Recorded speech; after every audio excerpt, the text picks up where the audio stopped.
What's your analysis of that? Well, I think from the Scotiabank point of view, and I think it was indicated that the Republic Bank had said that Scotia had kind of been looking to do this for some time. But the one thing you have in 8 out of the 9 territories, the population sizes are less than 150,000 people per destination. So, for example, Anguilla is about 10,000 people. Nevis and St. Kitts is 60,000. Antigua is 80,000. Right? Those are what you call it microeconomies. And Scotiabank is the largest bank in the region. And banking, we were just talking about regard to the tax bill, is a lot more about compliance and international compliance. And you have the capacity for a lot to go wrong if you are in jurisdictions which there are some dodgy activities taking place.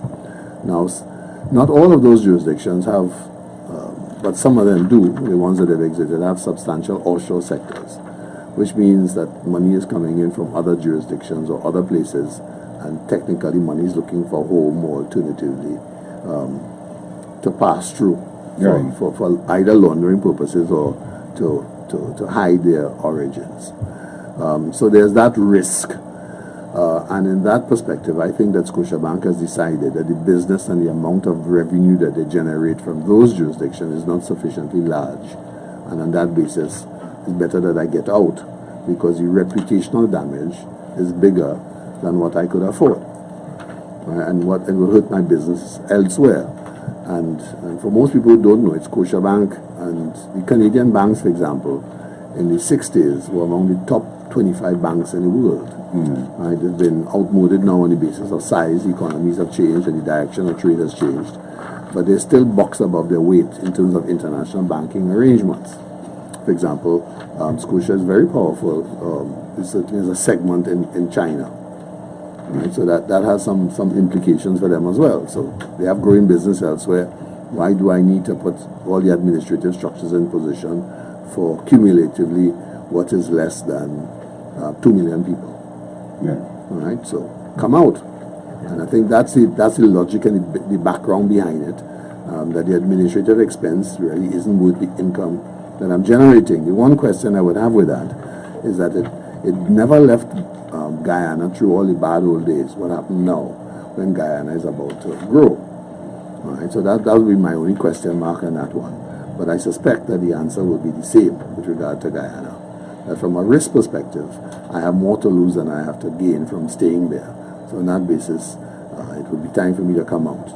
On the other side, Republic is looking to grow and put into position to be the largest bank in the region and to represent the region fully. Right? And on that basis, well, I'll have to go to places where other people wouldn't go, or alternatively, other people would leave. So this was an opportunity for them, and they decided to take it.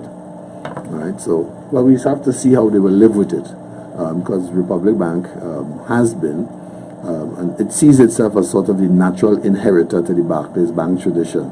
Yeah. It is a former Barclays Bank, and its current chairman would have been one of those who would have cut their teeth in Barclays, what was those days, Eastern Caribbean head office, which essentially administered the entire region from Barbados. Barbados has always been sort of the banking headquarters for the Caribbean, for Barclays, for Royal Bank, for Scotiabank, and still is, actually. So what you see here is what one would say is imperial ambitions for the bank, for Republic Bank. So it's really spreading its wings to try to be, if you want to have a wide outreach. And from their perspective, they probably see it as being, well, I don't know how the economics and stuff that they've worked out, but clearly they see an opportunity which would fall in line with their sort of economic rate of return characteristics. So we'll see how that works. Out of curiosity, Mariano, what made Barbados so more attractive than any other Caribbean nation? It's tax positioning. The tax rules in Barbados allow banks with what is considered to be regional headquarters to increase their administrative costs write-off for a tax perspective. In addition to which, it was always, how shall I put, from a communications point of view, it was always a little bit above the other islands in the sense of its ability to technologically, from technological communications. Remember, it was the headquarters of Cable and Wireless, which at the time, in those days, would have been one of the better, if you want, telecommunication companies from a British perspective, not necessarily from an American perspective. That's one. And the other part would be always the tax status.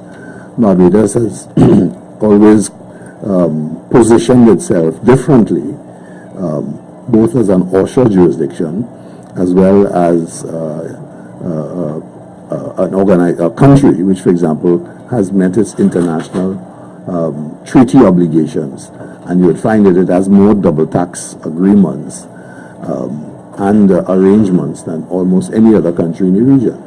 So it has always given it a unique edge, and from that perspective it also had a unique positioning with regard to the tax arrangements between Canada and Barbados, which gave the Canadian banks, if you want, a regional advantage in terms of how they did business.